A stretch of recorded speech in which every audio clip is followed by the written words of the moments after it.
கோட்னா என்ன? ஆடு. இந்த ஆட்டுக்கும் அந்த ஆட்டுக்கும் ஒரு கூட்டு இருக்குது அப்படிங்கிறது அந்த கடைசி படத்திலேயே தெரிஞ்சு போச்சு. இன்னைக்கு அந்த கடைசி கோட்டுங்கிற படம் ஆடு, அந்த ஆடு இந்த ஆடு ஒண்ணுதான் அப்படிங்கிறது நேற்றே முடிவாகி போச்சு. பாரதிய ஜனதாவின் கைத்தடியாக இன்று திராவிட இயக்கத்தை கை நீட்டி பேசுவதற்கு வந்திருக்கக்கூடிய அந்த நடிகர் தொடங்கி இருக்கக்கூடிய கட்சியை தூள் தூளாக்க போகின்ற இயக்கம் நமது திராவிட முன்னேற்ற கழகம்.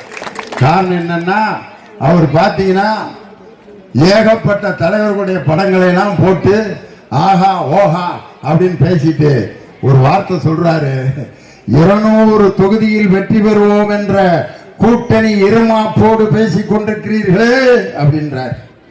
உங்களுடைய கட்சி, உங்களுடைய கணக்கு மைனஸ்ல போகின்றார். இன்னைக்கு அந்த தம்பிக்கு நான் சொல்றேன்,